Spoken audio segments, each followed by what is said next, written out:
Tiniyak ng NEDA na binabalanse nila ang kapakanan ng mga consumer at producer sa pinalawig na mas mababang taripa sa mga inaangkat na bigas, mais at meat products. May panawagan naman sa gobyerno ang ilang grupo. Si Clazel Pardilla sa Sentro ng Balita Live.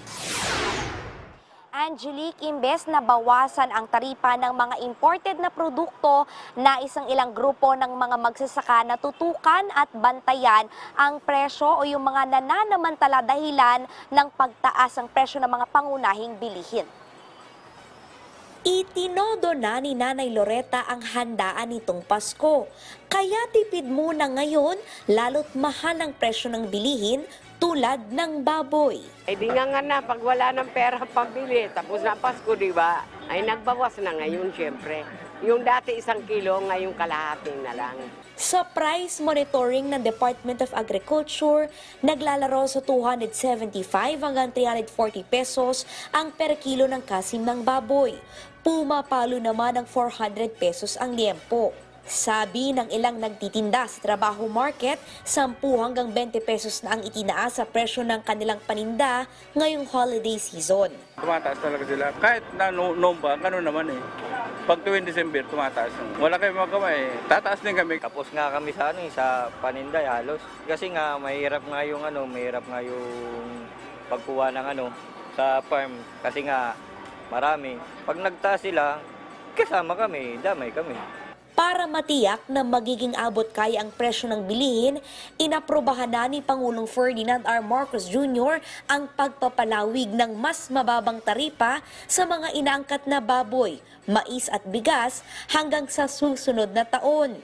Layon nila nitong maibsan ang inflationary pressures sa harap ng banta ng El Nino at African swine fever at madagdagan ang supply ng basic agricultural commodities.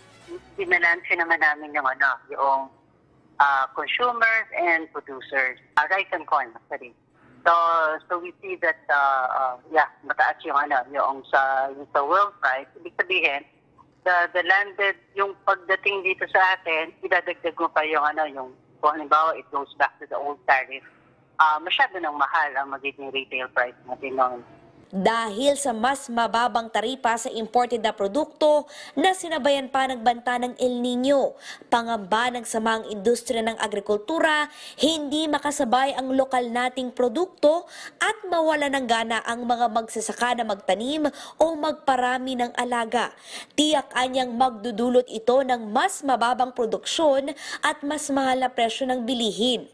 Samantala, panawagan ng Agricultural Sector Alliance of the Philippines, tigilan na ang pagbawas sa presyo ng mga inaangkat na produkto. Mababaan nila ang presyo ng imported at farm gate price sa mga local product. Ang dapat nilang tutukan ang mga negosyanteng nananamantala at maglagay ng suggested retail price. Baguhin nila ang strategy. Hindi na yan taripa ang nila dahil hindi naman nararamdaman. Meron nagpapatubo ng malaki. Kasi dapat yan, 190, dadagdagan mo lang na 120 pesos. 60 pesos para sa trader, 60 pesos sa retailers. So 120 plus 290, 310. Dapat ang presyo ng laman at kasim sa palengke. Pag sumobra dyan, ibig sabihin, merong nagsasamantala. So dapat yan ang bantayan ng ating taga-NEDA, DTI. At maglagay ng suggested retail price sa lahat ng produktong agrikultura. Ba't mahal na mahal ang benta ng mga traders o retailers? Hindi.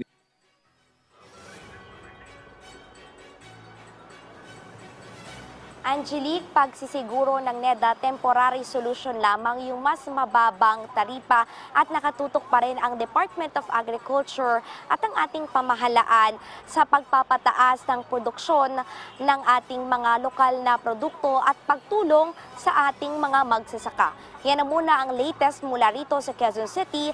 Balik sa iyo, Angelique. Okay, so Clazel, may assurance ba ang NEDA, ang DTI, ang DA na tunay ngang makakasabay ang ating mga local producers kapag binaba yung taripa, hopefully mas mababa yung kanilang presyo ng pagtitinda dito sa merkado, hindi naman mahirapan ang ating mga local producers.